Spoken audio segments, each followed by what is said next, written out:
విద్యా దీవెనకి సంబంధించి విడుదల తేదీ అనేది మీకేదైతే వినిపించలేదో అదైతే జరిగింది. ముందుగా ఫిబ్రవరి 29వ తేదీన రిలీజ్ చేసిన ఈ అమౌంట్ అనేది ఇప్పుడు మార్చి 1వ తేదీకి అంటే ఒకరోజు ఆలస్యంగా అయితే రిలీజ్ చేస్తున్నారు. మార్చి 1వ తేదీన Vidya Deevena first instalment amount అయితే రిలీజ్ చేయనున్నారు. ఈ విషయం అయితే ఆ ఏరియా ఎమ్మెల్యే ఎవరైతే ఉన్నారో వారు అధికారికంగా చెప్పినట్లుగా న్యూస్ ఆర్టికల్స్‌లో అయితే రాశారు. ఇక విద్యా దీవెనకి సంబంధించి మిగతా వివరాలు చూసినట్లయితే ఫస్ట్ స్టెప్ వెరిఫికేషన్‌కి ఇప్పటికే చాలా పేర్లయితే వచ్చాయి. అలాగే చాలా వరకు వెరిఫికేషన్ కూడా కంప్లీట్ అయింది. ఇక పెండింగ్ నేమ్స్ ఏవైతే ఉన్నాయో అంటే ఫస్ట్ స్టెప్ వెరిఫికేషన్‌కి పేర్లొచ్చినా సరే వెరిఫికేషన్ చేసుకొని విద్యార్థులు ఎవరైతే ఉన్నారో వారికి రిమార్క్స్ అయితే ఇప్పుడు వెల్ఫేర్ అసిస్టెంట్ లాగిన్‌లో అయితే క్యాప్చర్ చేయాలి.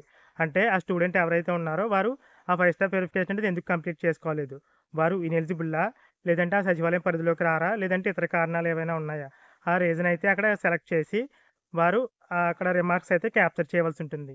అలాగే నవశకం లాగిన్‌లో మిగతా వివరాలు చూసినట్లయితే కొంతమంది విద్యార్థులకి కాలేజ్ ఫీజు అనేది క్రెడిట్ అయినా సరే వాళ్ళు కాలేజీలో ఫీజు అనేది పే చేయలేదు. అలాంటి విద్యార్థులు ఎవరైతే ఉన్నారో వారికి ఇక నుంచి ఆ అమౌంట్ అనేది కాలేజ్ అకౌంట్‌లో అయితే క్రెడిట్ చేయనున్నారు. వారి వివరాలు కూడా నవశకం వెల్ఫేర్ అసిస్టెంట్ లాగిన్‌లో అయితే ఇవ్వడం జరిగింది. వారి పేరు ఎదురుగానే రిమార్క్స్ అయితే ఉన్నాయి. వీళ్ళు కాలేజీకి ఫీజు అనేది పే చేయకపోవడం వల్ల వీరికి ఆ అమౌంట్ అనేది డైరెక్ట్ కాలేజ్ అకౌంట్‌లో పడుతుందని ఒక రిమార్క్స్ అయితే ఉండడం జరిగింది. ఆ విధంగా కూడా మీరు వివరాలైతే చెక్ చేసుకోవచ్చు.